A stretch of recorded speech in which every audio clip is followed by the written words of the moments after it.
Advocate Gunratna Sadavarte Marathwada दौऱ्यावरती आहेत. जालना, मंठा आणि त्यानंतर आता ते हिंगोलीमध्ये रात्री उशिरा पोहोचलेले आहेत. त्यांच्यासोबत त्यांची आई आहे, त्यांच्या मावश्या आहेत, त्यांच्या बहिणी आहेत आणि हे सगळं सदावर्ते कुटुंब हे आता आपल्या गावाकडे जात आहे. माझ्यासोबत आई आहे. आपण आईशी थोडंसं संवाद साधणार आहोत.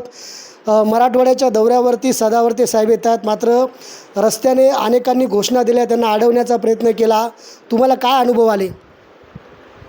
मला त्या घोषणाचं वाईट वाटलेलं नाही की आमच्यात काहीतरी सुधारणा करत आहेत का हे मी जाणले.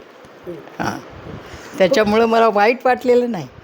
हां, कोणी दुश्मन जरी असला, ते जर चांगल्या गोष्टीबद्दल बोलत असला आणि आमच्याकडून ती चूकच होत असेल तर आम्हाला ते मान्य करावं लागेल.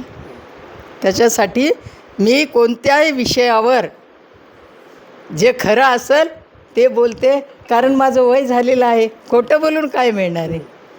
नाही, पण ते सुप्रीम कोर्टामध्ये ज्येष्ठ विधिज्ञ आहेत, कायद्याची भाषा करतात. मात्र कुठंतरी तुम्हाला असं मनात वाटतंय का की कायद्याची भाषा करतात म्हणून त्यांच्यावर टीका होती? कायद्याची आपण भाषा करणारच की, ते वकीलच आहे की, त्याला करावंच लागणार कायद्याची भाषा. त्याच्याशिवाय आपणही ऐकणार नाही ना, त्यामुळं त्यांना ते बोलावं लागणार आहे. पण आता सगळं कुटुंब सोबत होतं, त्यांच्या मावश्या आहेत, त्यांच्या बहिणी आहेत. गाड्यावरती आंदोलकांनी हातं मारले, त्यावेळेस मनामध्ये काही भीती वाटली? मनामध्ये भीती वाटली, पण मी खालीच बसले. कारण मला थोडं दुःख वाटलं की एक मानव दुसऱ्या मानवावर एवढा अत्याचार करणं चांगलं नाही. चुकलं असलं तरी त्यानं प्रेमानं सांगायला पाहिजेत होतं की साहेब, हे मी चूक केलेली नाही आणि तुमच्यापर्यंत जरी आली तरी मला एकदा माफ करा, तर मी खूप आनंदी झाली असते. पण तुमचं ॲडव्होकेट गुणरत्न सदावर्ते हे मुलगा म्हणून तुम्हाला मनात काही भीती वाटते का? तुम्ही त्यांच्याशी कधी बोलता का या सगळ्या परिस्थितीवरती? हां, बोलते ना, बोलते. आई म्हणून काय सल्ला द्याल? ते कायद्याचं काम करतात, मात्र तुम्ही आई आहे त्यांची, जे त्या पद्धतीनं ते आक्रमकपणे मांडतात मुद्दे, तुम्ही आई म्हणून त्यांना काय सल्ला द्याल? थोडी शांतता घे एवढं सांग. आईचं ऐकतील?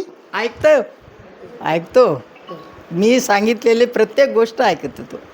हां, नक्कीच. तर या ॲडव्होकेट गुणरत्न सदावर्ते यांच्या मातोश्री होत्या आणि मुलगा म्हणून मी गुणरत्न सदावर्ते यांना शांततेने घ्या असा सल्ला या ठिकाणी आईनं दिलेला आहे. आणि त्यामुळं आपल्या आईचा शब्द गुणरत्न सदावर्ते ऐकणार की पुन्हा एकदा महाराष्ट्रामध्ये आक्रमकतेने बोलणार, हे पाहावं लागणार आहे. संदीप नागरे, साम TV न्यूज, हिंगोली. आता isakal.com आहे देशातील नंबर 1 ची मराठी न्यूज वेबसाईट. प्रत्येक अपडेटसाठी isakal.com ला नक्की भेट द्या.